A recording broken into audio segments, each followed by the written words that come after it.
are always equal, are always guaranteed. Again, though, you just saw that little video clip, and it needs to be a super smooth mirror, not a fun house mirror, not a kid's toy mirror, because those are not going to work very well. It says that the incoming ray from the angle forms the angle of incidence, and the reflected ray forms the angle of reflection, which, okay, makes sense. The angle of incidence is going to be whatever that theta is. That's where we'll get our protractors out, but not today. The angle of incidence is going to be that theta, and it's going to be the angle between a ray that strikes, or that incoming ray, whatever ray, a surface, and the normal line, which we did see this picture on a previous page. We just didn't go into too much details. I kind of ran through it a little fast. The angle of reflection is called the angle prime. It's going to have a little dash, kind of like a comma behind it. Our angle prime, that's going to have a little comma behind it. This right here, comma, indicates that this is the reflected angle. No comma is the incoming angle. This angle is going to be formed from the normal line to the surface of the direction that it's going to reflect out. Okay? The law of reflection states that the theta will always equal the theta prime. Oh, there goes that little comma. That's not just a little line. The theta prime. The law of reflection states that the theta will always equal the theta prime, or the angle of incidence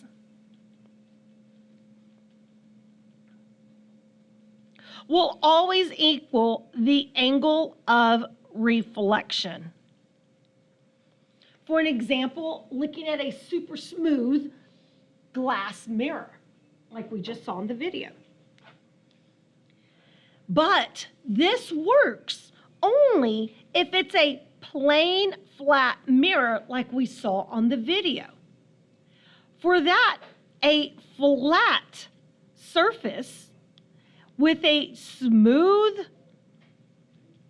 shiny, clean surface on there, in that situation, we're going to have light is going to be reflected off on a flat mirror, and it's always going to create an image behind it.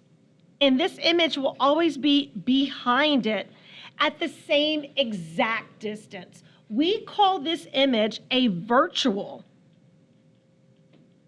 image. The virtual image is going to be the image that is going to be formed. For an example, when you looked at yourself in the mirror this morning, yeah, it was you. But was it really you? No, it was a virtual image of you. Does that make sense? One more time. You looked at yourself in the mirror this morning. You saw yourself, but it wasn't you. It was a virtual image of you, okay? It was a virtual image of you that was formed by the light rays that appear and that hit and came from behind the mirror, but never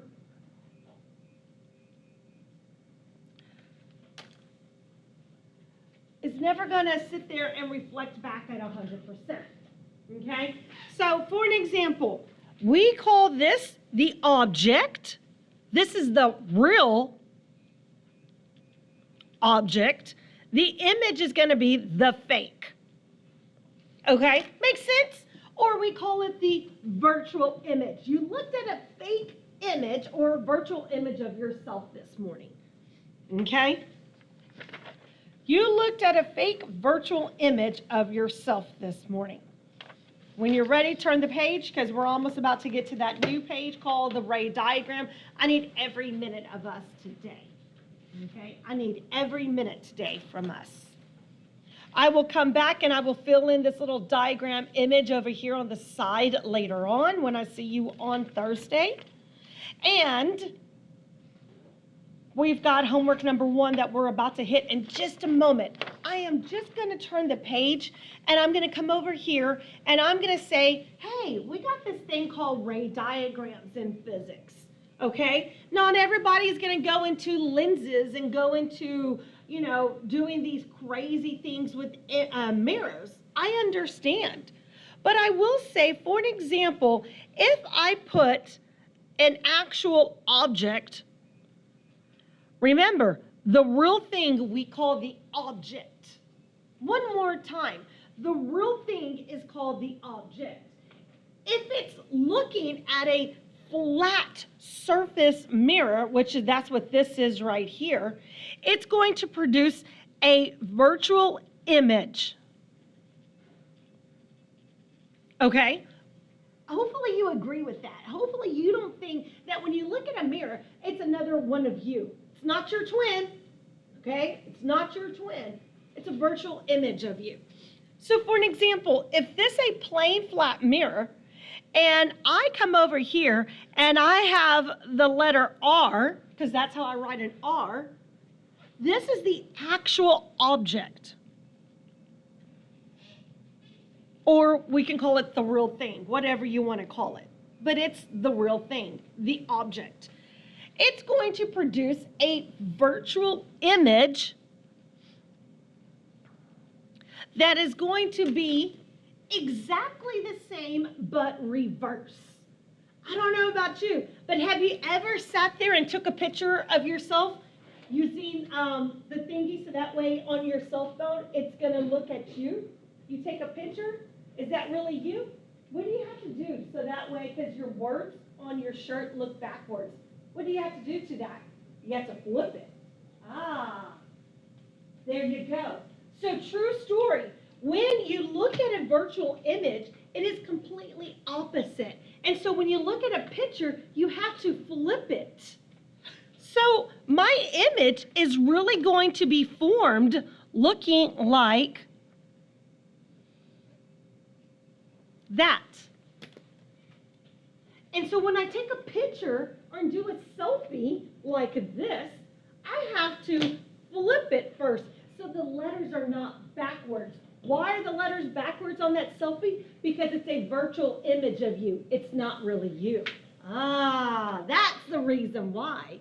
So now for this, put your notes out of the way or just move them out of the way and let's go to the worksheet.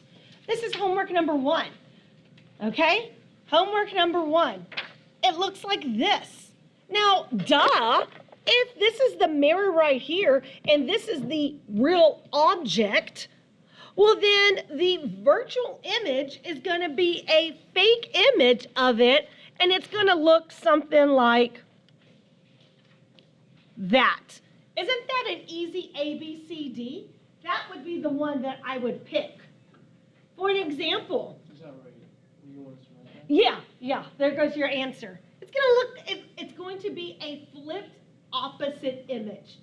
If I want it to look like this real object, because that's what this is the object, this is the image, which is always going to be opposite. I need to flip it, right? I need to flip this selfie picture. Let's do it again. This is the object. This is the virtual image. It is going to look like that. It's going to look like that. It's going to be a flip. Get this, and you flip it. You get the object, and you flip it. Super easy cheesy, Miss Munson. Great. Now let's take this up a notch. You know I don't always do things that are easy. I want to make sure that we all understand that this mirror and this mirror are going to be flat mirrors. Smooth, flat mirrors. A smooth, flat mirror is always going to be producing the image that is going to be completely flipped. Easy cheesy. But wait a minute. When you come in on Thursday, because today we weren't ready, but when we come in on Thursday, I'm going to have what we call convex and concave lenses. So for an example, you may have bad vision. I do. I wear contacts or glasses. And for me, I have to have convex lenses. For those of us who wear glasses, the majority of us have convex lenses inside of your glasses. It looks like this. Depending on the strength of your vision or how bad it is, depends on where you're going to have what we call the focal point located in the back of your retina. And if it's not located in the right spot, then you're not going to see the image very clearly when you go and take your eye test. So let's go ahead and let's do this together. We need the red, we need the green, and you need a pen or a pencil, and you need a ruler. You got it. You got it, you got it. See, I got it, Miss Munson. So what we're going to do is we're going to draw some ray diagrams. Let's go ahead and let's draw some ray diagrams. Believe it or not, I don't do ray diagrams very often, only once a year. I'm not an optometrist, all right?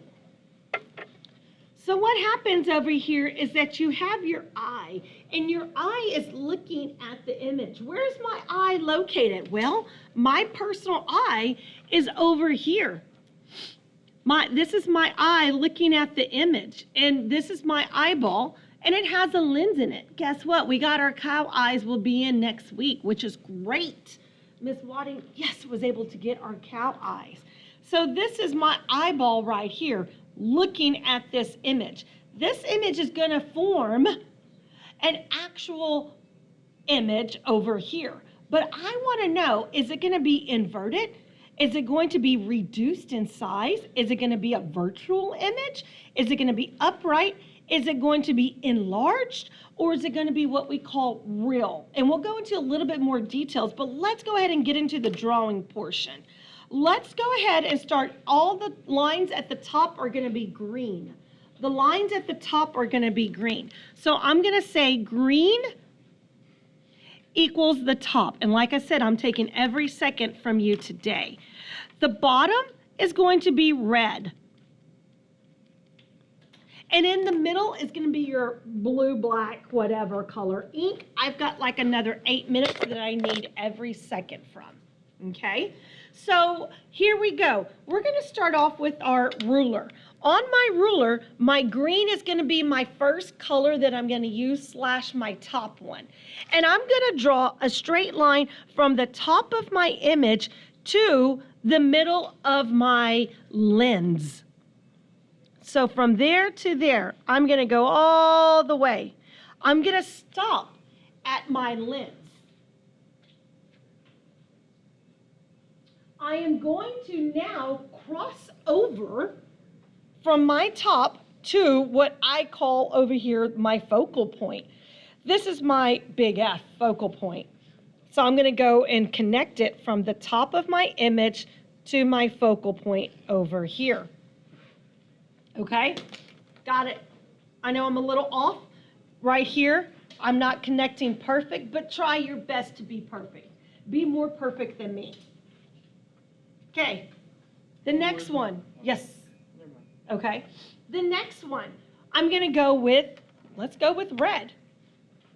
I go with green, I go with red, then I'll go with my whatever pen, pencil.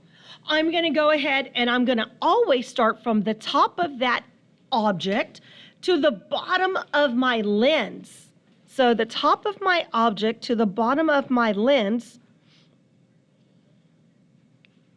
And I did pretty good, but I didn't go all the way to the bottom of my lens. I apologize. Then after that, I'm going to go ahead and I'm going to go from that line and I'm going to bend. Why am I bending? Because I'm going to refract. I'm refracting. That's why I'm bending. Do you see the top bent and the bottom bent? That's called refraction. We talked about that word already. when light goes through two different mediums. Look at this. Light is traveling through air. Now light is traveling through glass or your eyeball. Okay? And it's going to form an image on the back of my eye to hit the nerve cells so that way it can go to my brain to tell me what I'm looking at. And then after that, let's go ahead and we are going to connect from the top. Again, now you're going to use your pen or your pencil.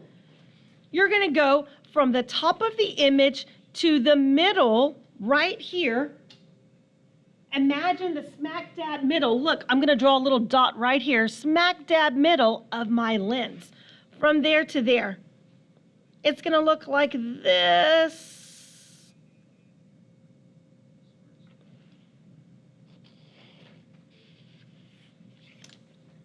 The problem is I'm not perfect. And because I'm not perfect, dang it, my three lines over here are supposed to connect a little bit better. They didn't connect. That's our goal. Okay? I know it's about time for you to leave class in about 4 minutes, but let's try this again. Here's my expectation for you. When you come in on Thursday, all of your images should be drawn in so that way we can move forward. Okay? Don't hold me back because you got lazy and you didn't draw them in. Green, red, and pen or pencil. Let's do it again on number 2. Go from the top to the top of your lens. Which color? Green. From here to here. Guess what happens? My light is going to refract because it's going from air through this lens. And so for that situation, I'm going to bend and go through my focal point over here. Bend it down.